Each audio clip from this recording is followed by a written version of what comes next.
అందరికీ నమస్కారం. నేను శిరీష. ఈ రోజు మనతో పాటు ఉన్నారు సుప్రసిద్ధ జ్యోతిష్య వాస్తు పండితులు బ్రహ్మశ్రీ డాక్టర్ నాయకంటి మల్లికార్జున శర్మ గారు. గురుగారితో మాట్లాడదాం. గురుగారు నమస్కారం. నమస్కారం అమ్మా. గురూజీ, ఈ నవంబర్ మాసంలో వృశ్చిక రాశికి ఎలా ఉండబోతుంది? తప్పకుండా అమ్మ. ఓం శ్రీ గురుభ్యో నమః. ఓం శ్రీ మాత్రే నమః. వృశ్చిక రాశి వాళ్ళకి సహజంగా వృశ్చిక రాశి అధిపతి కుజుడు అవుతాడు. వృశ్చిక రాశి వాళ్ళకి ఏంటంటే చాలా లేటు చేసే అవకాశాలు పనులు ఉంటాయి. నిర్ణయాలు చాలా లేటుగా తీసుకుంటారు. భయము ఆందోళన ఉంటుంది. కొంత కోపము ఆవేశం కూడా ఉంటుంది. అంటే మిక్స్డ్ క్యారెక్టర్స్ అనేవి ఎక్కువగా ఉంటాయి.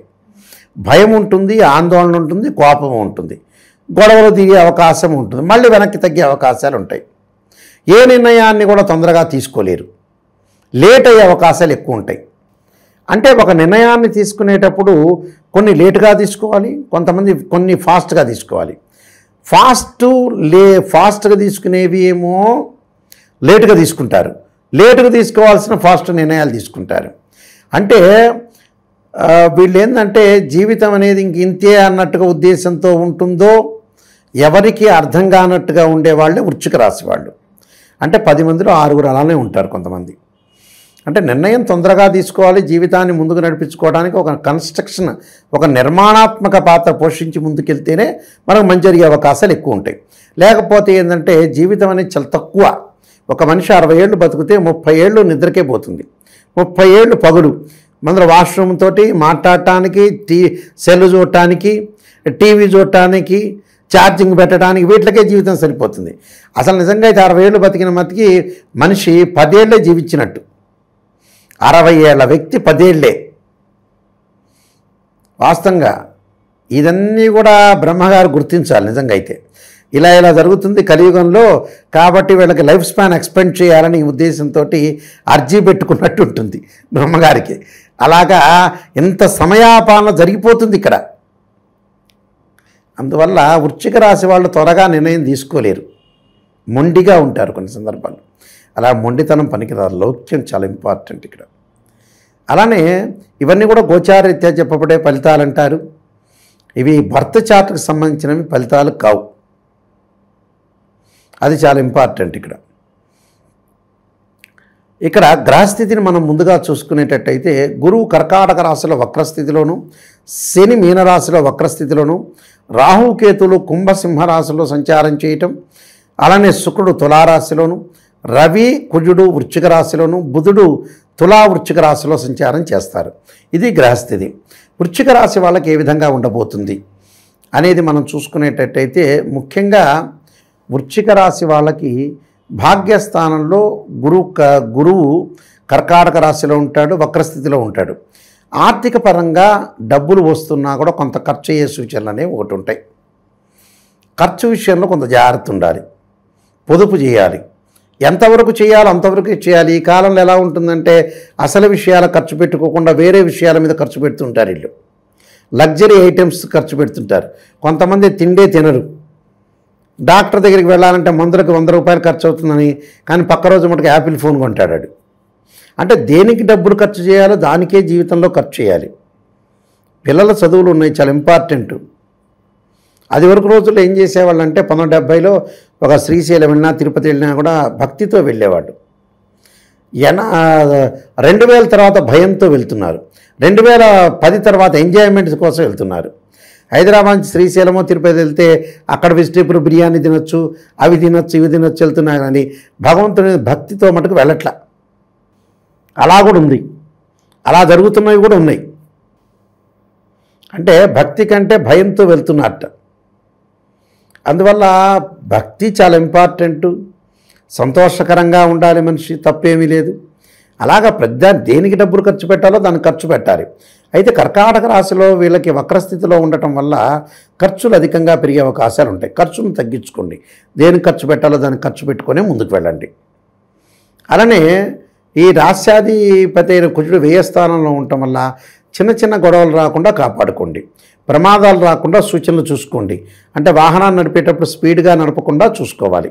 చాలా జాగ్రత్తగా ఆలోచన చేసి ముందుకెళ్ళటం అనేది చాలా మంచిది. అలానే వీళ్ళకి ముఖ్యంగా ఈ వృశ్చిక రాశిలోనే కుజుడున్నాడు. రాశ్యాధిపతిలోనే కుజుడున్నాడు, రవి ఉన్నాడు. నవంబర్ మధ్యలో బుధుడు కూడా వచ్చి చేరతాడు. కాబట్టి ఆరోగ్యపరంగా జాగ్రత్త ఉంటాం, వాహన ప్రమాదాలు జరగకుండా చూసుకోవాలి. వ్యాపార విస్తరణ చేసేటప్పుడు ఎవరు మంచివాళ్ళు ఎవరు చెడ్డవాళ్ళు అనేది ఆలోచన చేసుకొని ముందుకెళ్ళాలి. డబ్బులు అనేవి ఇంక్రీజ్ అయ్యే అవకాశాలు అనేవి ఉన్నాయి, కానీ వివాహాది ప్రయత్నాలు కూడా సఫలీకృతం అవుతాయి. వీళ్ళకి వివాహాల్లో ముందుకు వెళ్ళే అవకాశాలు, శుభకార్యక్రమం యొక్క నిర్వహణ చేసుకుంటారు. కేతు యొక్క ప్రభావం వల్ల తీర్థయాత్రలకు వెళ్తారు. నదీ స్థానం, సముద్ర స్థానం చేసే అవకాశాలు కూడా బాగా ఎక్కువగా ఉన్నాయి. అయితే 5వ స్థానంలో ఉన్న, పంచమంలో ఉన్న, అంటే తృతీయాధిపతి చతుర్థాధిపతి అయిన శని పంచమ స్థానంలో ఉండి వక్రస్థితిలో ఉండటం వల్ల తల్లి యొక్క ఆరోగ్యం కూడా ఇంపార్టెంట్గా చూసుకోవాలి. తల్లి యొక్క ఆరోగ్యం అనేది ఇంపార్టెంట్ చూస్తారు. రాహు శని యొక్క ప్రభావం వల్ల విదేశాలకు వెళ్ళే అవకాశాలు మెండుగా ఉన్నాయి. కంపెనీ నుంచి కూడా విదేశాలకు వెళ్ళే అవకాశాలు బాగా ఎక్కువగా ఉంటాయి. తల్లి యొక్క ఆరోగ్యం అనేది చాలా ఇంపార్టెంట్గా తీసుకోవాలి. అంటే ప్రతి విషయాన్ని కూడా జాగ్రత్త తీసుకోవడంలో తప్పు లేదు. ముందు చూపు అనేది చాలా ఇంపార్టెంట్. ఇక్కడ మన వాళ్ళకి చాలామందికి ఉండే ఏంటంటే నెగిటివ్ అనేది నచ్చదు, పాజిటివ్లోనే జీవించాలి. కొంతమంది వ్యక్తులు ఉన్నారు, ఎప్పుడు పాజిటివ్ చెప్పాలి, అబద్ధాలు అసత్యాలు చెప్పాలి. అసత్యం అబద్ధం చెప్పడం అనేది పొద్దుగులు పనికిరాదు. అది నిజాన్ని తెలుసుకుంటే మనం కేర్గా తీసుకుంటాం. ఒక రోడ్డు ఉంటుంది, ఆ రోడ్డు మీద ముళ్ళు ఉంటాయి. ఆ రోడ్డు వద్దు, పక్క రోడ్డు నుంచి వెళ్ళాలంటే సేఫ్ జోన్లోకి వెళ్ళిపోయినట్టే. కాదండి ఆ రోడ్డు బ్రహ్మాండంగా ఉందండి, మీరే నెంబర్ 1, ఆ రోడ్డు మీద మీరు వెళ్ళగలుగుతుంటే వాడు గుంతలో పడతాడు. ఈ నెలలో మనకి బాగలేదంటే పొదుపు పాటించాల్సిందే, దాని ఫార్ములా అది. వృశ్చిక రాశి వాళ్ళకి ముఖ్యంగా 9వ స్థానంలో కర్కాటకంలో గురువు ఉన్నాడు, అది వక్రస్థితిలో ఉంది అంటే ఖచ్చితంగా పొదుపు పాటించి తీరాల్సిందే. అది సెకండ్ ఆప్షన్ ఏమి ఉండదు అక్కడ.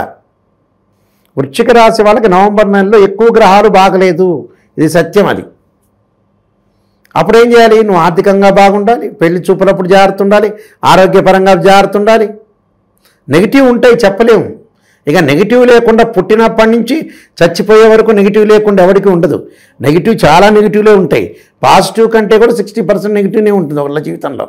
కాబట్టి దాన్ని, ఆ నెగిటివ్ని తప్పించుకోవటం ఎలాగా అంటే మన భగవంతుడు ఇచ్చిన సాధనం ఏంది? భగవంతుడి యొక్క ఆరాధన. దాని పరిహారాలు చేసుకొని ముందుకెళ్తే మంచిది.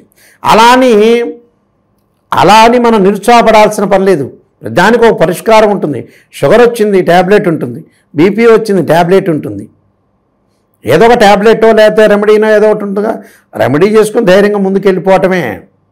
ఒకళ్ళ ధైర్యం, డాక్టర్ దగ్గరికి వెళ్ళిన తర్వాత షుగర్ ఏం లేదండి అని చెప్తే హ్యాపీగా బయటకు రావటం కాదు. ఉంది అంటేనే ఆ రెమెడీ వాడితేనే తగ్గిపోతుంది. అది కొన్ని పరిహారాలు చేసుకొని ముందుకెళ్ళాలి. గురువుగారు, ఈ వృశ్చిక రాశి వారు ఎలాంటి పరిహారాలు చేయాలంటారు?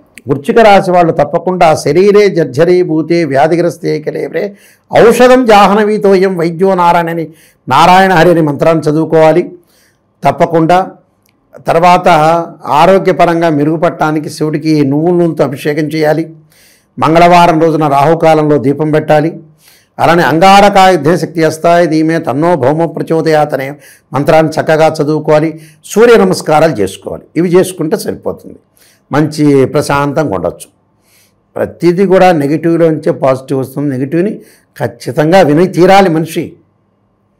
ఒక మనిషి చనిపోవటం ఖాయం ఎప్పటికైనా. అలానే ప్రస్తుతం మనం అవుతుంది అలా అనుకోకూడదు, కానీ యథార్థాన్ని గ్రహించాలి. యథార్థాన్ని గ్రహించి భగవంతుడి యొక్క ఆరాధన చేస్తే మంచి జరుగుతుందమ్మా. మొత్తం మీద గురుగారు, ఈ నవంబర్ మాసంలో వృశ్చిక రాశి వారికి ఎలా ఉండబోతుందో తెలియజేసినందుకు ధన్యవాదాలు. నమస్కారం.